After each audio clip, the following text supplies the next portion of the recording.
Hello and welcome to Pickard Home. It's another glorious day here in southeast France, and I'm going to be continuing building my my little entrance wall. So I'll just get straight into it.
We should have had some sort of like, what's the word?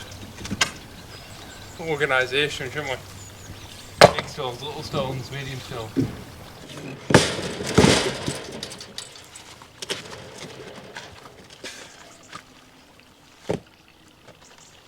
Right, go.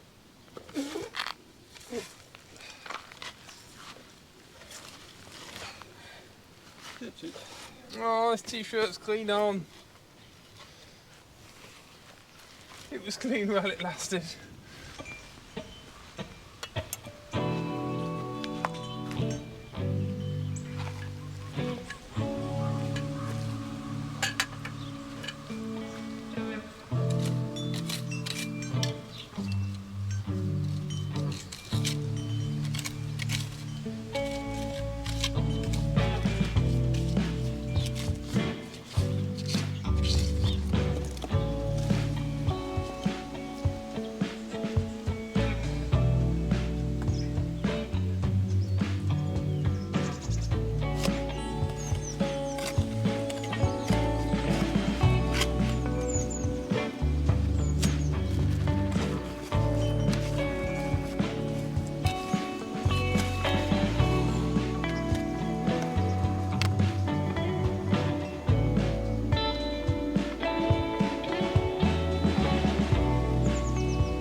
So since our last video, we've had quite a lot of rain, which was very, very welcome. It was very hot and very dry. Probably the longest, driest season, summer season we've seen since we got here 6 years ago. And yeah, it was very, very hot indeed. I know all Europe's got a heat wave, and we were no exception. But it's rained a lot since, which was absolutely super. The heavens opened, we had kind of like a monsoon for maybe 2 or 3 days. And even the fish pond overflowed, which was very, very welcome for the fish, because it recycles the water and makes the water much, much better. So what I'd like to talk about is what's the difference between living in the UK and living here. Well, fundamentally, the countryside round here is very, very reminiscent to where we used to live, where we originally came from, in the north of England, in the Ribble Valley. And it's rolling hills and beautiful green countryside, lots of trees. So this countryside is very similar. What the main difference is the people. The people here are super friendly. Our neighbours are fantastic. In fact, Oliver and Marianne needed a lintel for their barn conversion. They needed 2 upstairs lintels, and our neighbour, we just got talking to him one day and said, "Oh, do you know anywhere we can buy a lintel?" And the morning after, he turned up with a tractor with a huge big gatepost, big stone gatepost, which we then proceeded to cut in half and make 2 lintels. And even the farmers here work together. Unlike the UK, where it seems to be every man for himself, every farm for himself, here is completely the opposite. Just in our local area, we've got 2 farms here, with another farm on the other side of the valley, and they all pretty much work together. You know, when it comes to haymaking time, one drives it, one cuts the grass, then the day after the acrobat comes along and it flings the hay about to dry it out, and then somebody comes along behind and rows it all up, and then behind that the baler, and they all work together, you know, which is like where I come from, is pretty much unheard of, you know, to that extreme. And even the pasture land, the farmer behind us has just retired, so he's now letting the dairy farmer from the other side of the valley use some of his pasture land through summertime to feed his young calves, which all seems very, very alien. Even though I do come from the countryside, to see that kind of cooperation. And another thing is everything's very family orientated. On the Sunday, every family in the local area individual families all get together and they all have a meal together. You know, the famous French 2-hour lunch is a thing. Where other shops shut, it drives some British people crazy that come on holiday here and suddenly they find that everything shuts at lunchtime. That's because the French people enjoy their lunch. They don't rush to get back to work. You know, lunchtime is a time to enjoy. It's not a time to think about work. And even the status of people. So for instance, if you're a solicitor or a doctor or somebody of authority, are no more thought of than say a guy that sweeps the streets. You know, if they are a nice person, they are a nice person. Their job doesn't dictate their status in life. You know, it is very, very different to the UK. Whereas if you're a doctor or a policeman or somebody in authority, you know, a judge, you're kind of held in higher esteem than the guy that empties the bins. Where here it's not the case. You know, you are human first and your job is irrelevant. You know, we ask people what they do for a living. And a French friend of ours said, well, I enjoy cycling, I enjoy reading books. And the last thing he actually mentioned was the job that he did. Because to him it's irrelevant. His job is just to earn money, to go and enjoy the things in life. Which in the UK is completely the opposite, you know, where everybody puts their job first. And I am a solicitor, I'm an engineer, I'm a salesperson. So yeah, that's really a massive difference between the Britain and the UK. And they obviously have a shorter working week. They only work 35 hours a week. And overtime, you cannot force anybody to do overtime. It's almost impossible to sack somebody in France unless they do something extreme. And even then, you can't just say, right, you're sacked, get out. You know, you have to go through the correct channels to do it. And it is a huge, huge difference.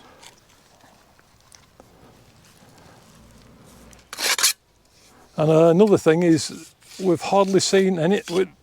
Where we are now, there's people aren't racist at all. They are very, very open to different people coming from all over the world.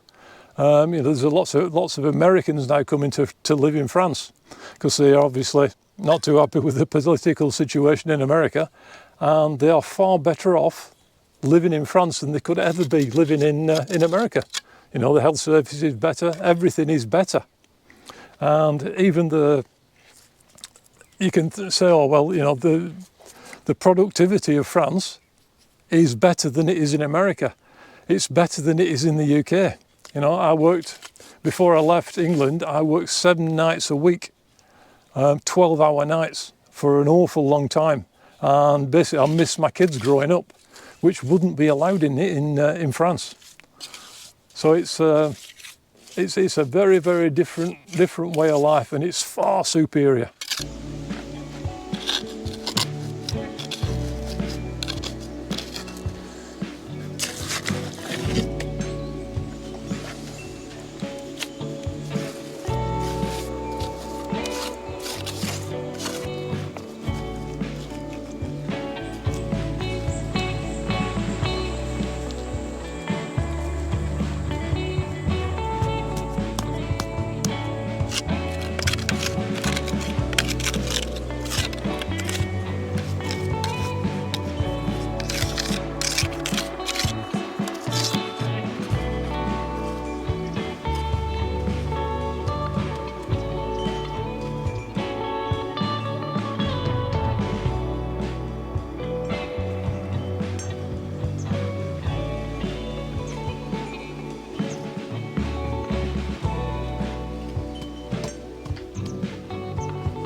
Right front.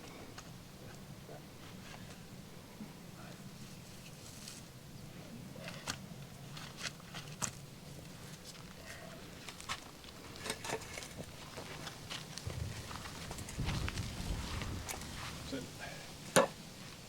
me.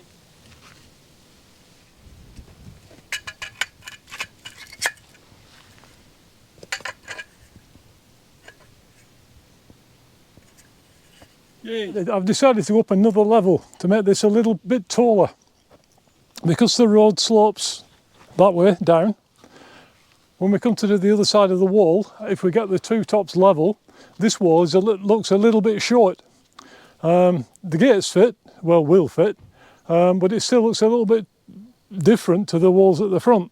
So what I've done, we've decided to go a little bit higher on this side, then we can take the level across all the way to this side, and then it looks like a more substantial thing rather than being short on this side and tall on that side.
Good morning.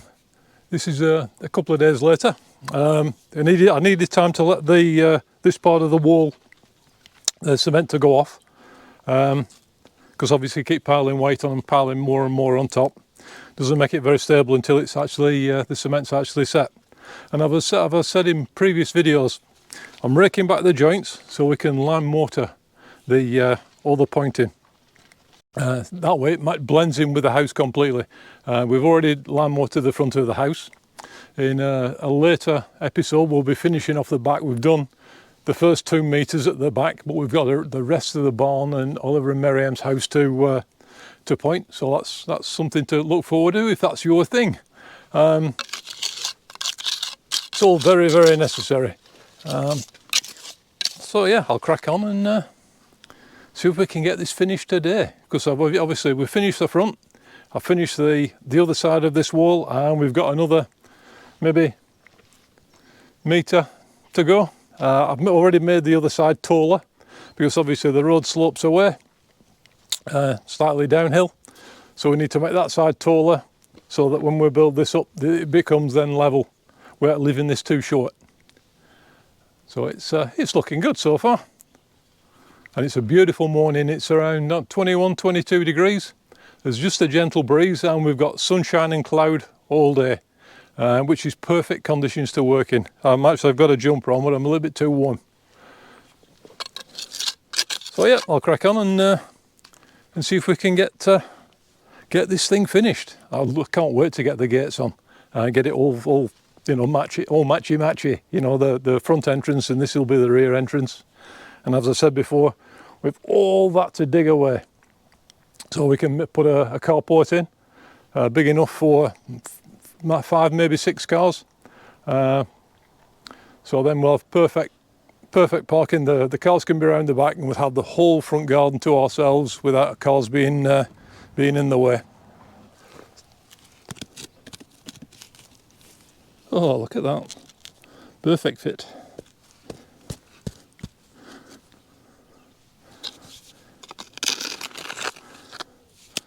It's always tempting to find all the squarest and easiest to build with stones. And obviously it's a random stone wall, so we need to keep it random. What I've used is more square stones at the back where it's difficult to get into. I've used it right at the very back in the forest, if you will. I've used quite square stones, so it's rectangular stones, so it's a lot easier to build where it's difficult to get into. Because the last thing I want to do is struggle flat leaning and pulling my back, so I've kind of cheated in there.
What I do is we got to put this in there. We ain't knocking that.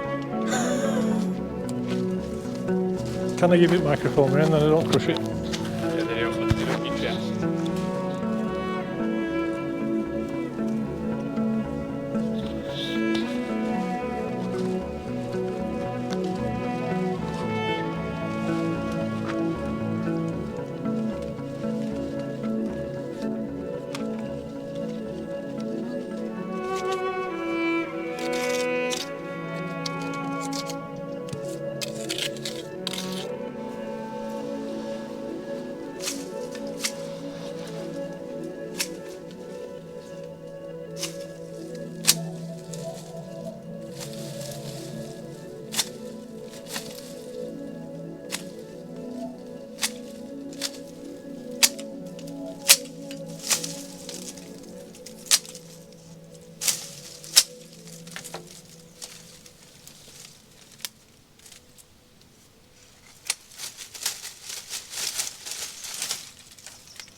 Everything that's in here has kind of got thorns on it.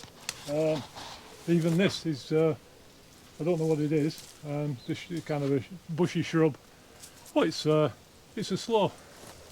Got little berries on.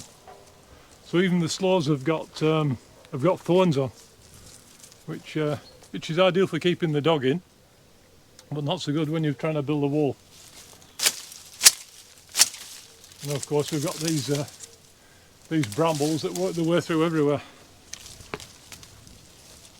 Of course, once we get the wall built up to a height, I can then fasten this fence like I did at the other side. I can fasten this fence to the wall and we can remove all this, but for now we have to keep it in.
You can see now by the slope of the ground in front of down the side of the house. This basically is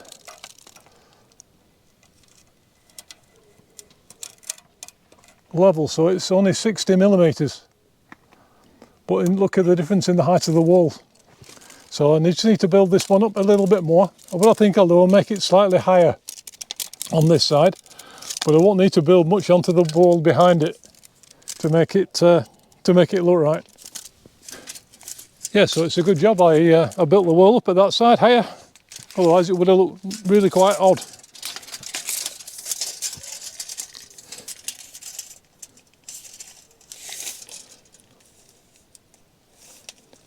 So that's going to be 190.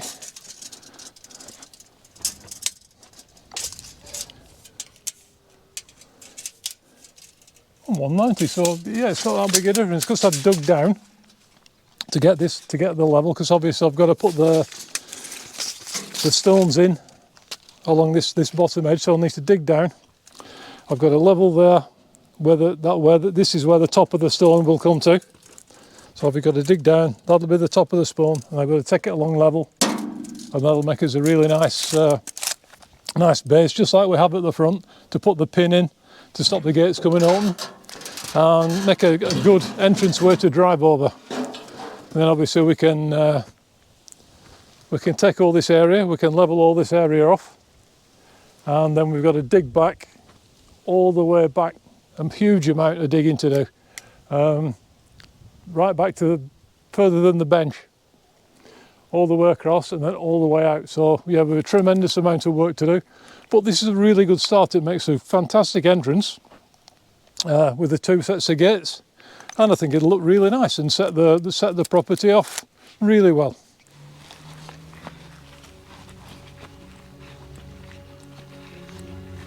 I'm in a hole.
Yay!